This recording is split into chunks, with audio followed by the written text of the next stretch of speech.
Assalamualaikum warahmatullahi wabarakatuh. Selamat datang di materi kelas unggulan. Untuk pertemuan kali ini yang kita bahas adalah peluang kejadian.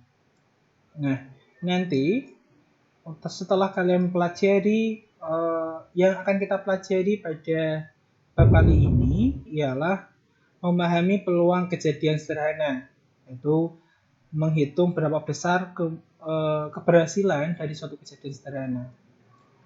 Kemudian menentukan peluang kejadian sederhana. Nah, setelah kalian pelajari bab ini, diharapkan kalian mampu untuk menghitung peluang masing-masing dari titik sampel pada ruang sampel suatu percobaan. Yang kedua, dapat menghitung nilai peluang dari suatu kejadian. Nah, ada beberapa poin penting pada materi peluang kali ini. Oke, kita cek dulu beberapa poin pentingnya. Yang pertama adalah ruang sampel dan titik sampel. Ruang sampel adalah kumpulan atau himpunan semua hasil yang mungkin muncul pada suatu percobaan. Ingat, kumpulan atau himpunan semua hasil yang muncul pada suatu percobaan. Jadi seluruh kemungkinan yang muncul pada percobaan tersebut. Yang kedua, titik sampel adalah anggota ruang sampel yang dilambangkan dengan S. Jadi anggotanya. Titik sampel adalah anggota dari ruang sampel tersebut. Untuk pendataan dari ruang sampel sendiri, pertama ada mendaftar, yang kedua cara tabel, yang ketiga dengan diagram pohon. Nanti akan dicontohkan beberapa cara ini dari masing-masing contoh kejadiannya. Nah, ingat-ingat, pertama ada ruang sampel dan titik sampel.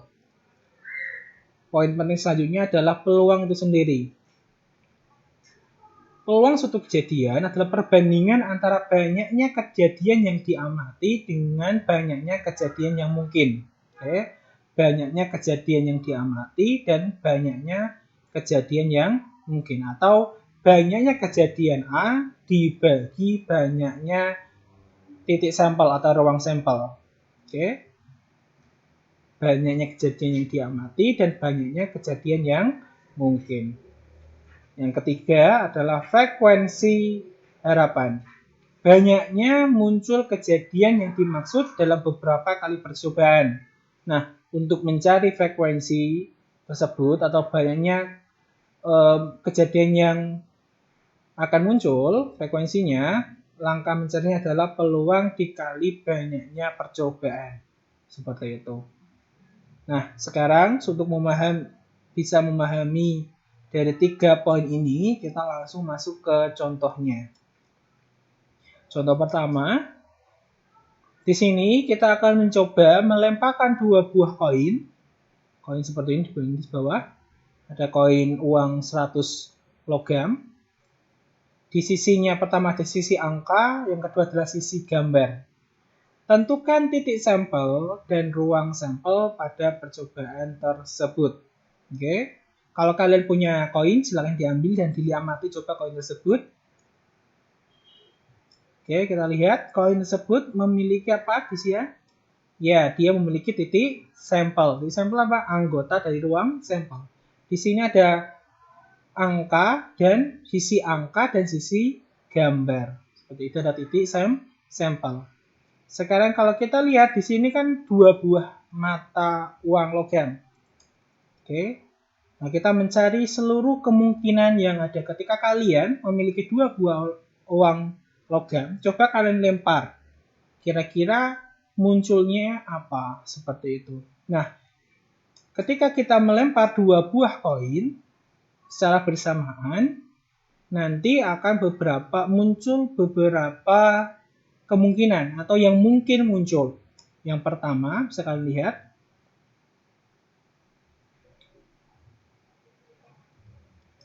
Ada angka-angka, muncul angka semua, angka. Di sini saya menggunakan diagram pohon untuk pendataannya. Kemungkinan yang kedua ada angka gambar. Satu muncul angka, satu muncul gambar. Satu muncul angka, satu muncul angka juga. Atau yang lain juga bisa. Gambar, angka. Yang kedua adalah gambar, seperti itu. Jadi, banyaknya kemungkinan adalah angka-angka, angka gambar, gambar angka, gambar, gambar. Maka ini disebut apa? Disebut ruang sampel. Semua kemungkinan yang bisa muncul pada suatu kejadian disebut ruang sampel. Ruang sampelnya ada 4 ya di sini. Semua kemungkinan yang bisa muncul pada suatu kejadian disebut ruang sampel. Oke. Oke, bisa dipahami untuk mencari ruang sampel. Nah, setelah bisa memahami ruang sampel, kita masuk ke contoh peluang. Mencari peluang. Kejadiannya sama. Kita sediakan 2 buah koin. Kita lempar bersama-sama. Nah, lihat. Tentukan peluang muncul kejadian munculnya koin dan gambar. Maaf, ini angka dan gambar. Oke. Tadi apa? Peluang. Nah, oke, kita cari dulu ruang sampelnya dari kejadiannya. Oke, ruang sampelnya tadi sudah kita ketahui ada angka-angka, angka gambar, gambar angka, dan gambar-gambar. Nah, sekarang apa yang kita amati? Yang kita amati adalah kejadian muncul koin dan gambar. Dari keempat ruang sampel ini, mana yang memunculkan koin dan gambar? Kita cek. Kalau angka-angka dia tidak memiliki gambar, maka dia bukan termasuk kejadian yang kita amati. Angka gambar juga termasuk. Kalau gambar angka juga yang kita amati. Kalau gambar-gambar bukan yang kita amati. Jadi yang kita amati ada berapa kejadian? Ada 2, angka gambar dan gambar.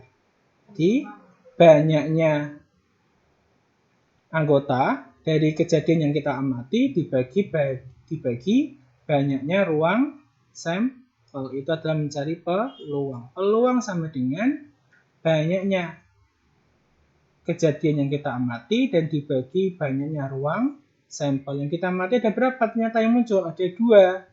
Maka 2 dibagi banyaknya ruang sampel 4. 2/4 sama dengan 1/2. Maka peluang munculnya kejadian koin dan gambar adalah 1/2. Seperti itu. Jadi kalian harus melihat kejadian yang kita amati dan banyaknya ruang sampel. Ini contoh pada kasus koin. Contoh lain adalah contoh di dadu. Ya. Contoh dadu. 2 buah dadu homogen yang dilempar sebanyak 1 kali, maka tentukan ruang sampel pada percobaan tersebut. Di sini ada 2 buah dadu yang dilempar. Pertama kita lihat titik sampelnya berapa. Titik sampel pada sebuah dadu tentu saja apa? Sisinya. Semua sisinya ada berapa? Ada 6. Ada sisi angka 1, sisi angka 2, hingga sisi angka 6. Kemudian kita bisa lihat di sini. Untuk yang baris atas itu sebagai dadu pertama, yang sisi ke bawah ini sebagai dadu kedua. Jadi ketika kalian melempar sebuah dadu, maka memiliki ruang sampel yang banyak. Bisa dadu pertama muncul angka 1, dadu kedua juga muncul angka 1. Dadu pertama muncul angka 1, dadu kedua muncul angka 2, dan seterusnya. Ke bawah seperti ini.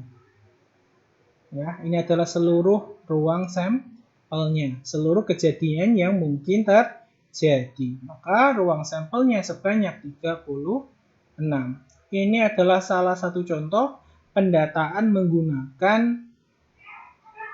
tabel, ya. Salah satu contoh pendataan ruang sampel menggunakan tabel.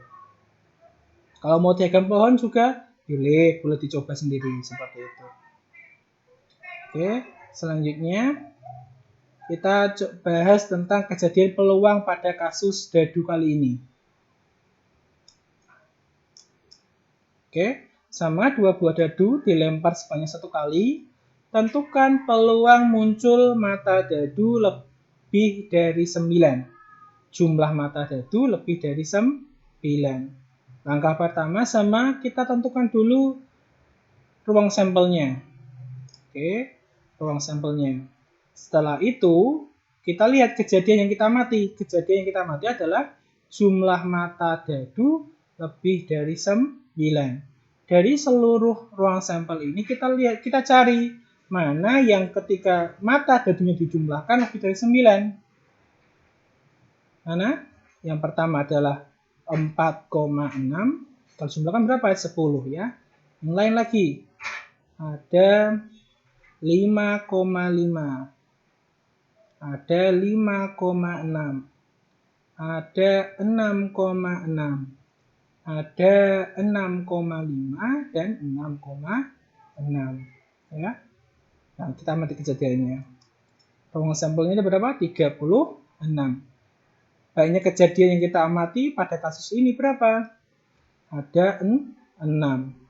4,6, 5,5, 5,6, 6,4, 6,5 dan 6,6. Maka setelah kita bisa mencari banyaknya ruang sampel dan banyaknya kejadian yang kita amati, maka kita bisa mencari peluangnya. Peluang tadi apa? Banyaknya kejadian yang diamati dibagi banyaknya ruang sampel. Banyaknya kejadiannya berapa? 6. Ruang sampelnya berapa? 36. Maka hasil peluangnya adalah 1/6. Seperti itu, ya. Bisa dipahami dengan baik.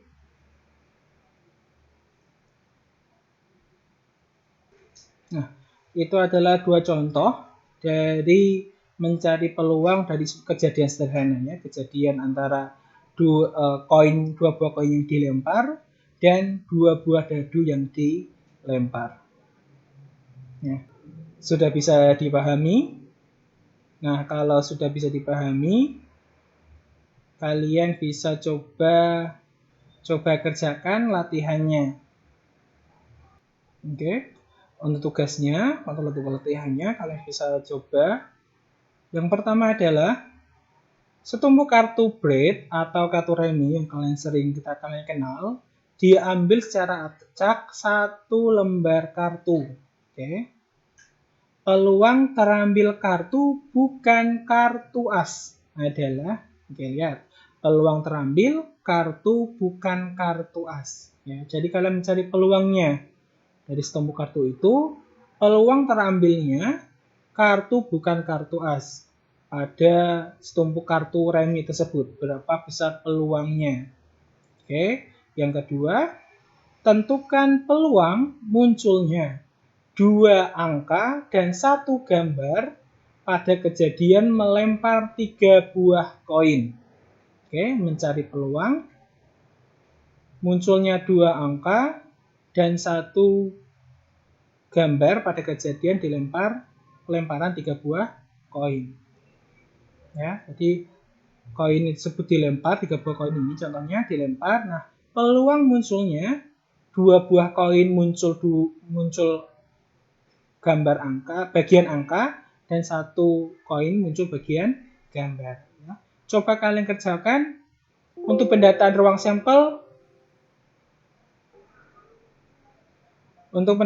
sampel, boleh bebas, boleh pakai diagram pohon boleh pakai tabel juga boleh. Ya. Dikerjakan dan dikumpulkan sesuai tugas yang biasanya. Oke, semoga pembelajaran kalian bermanfaat. Wassalamualaikum warahmatullahi wabarakatuh.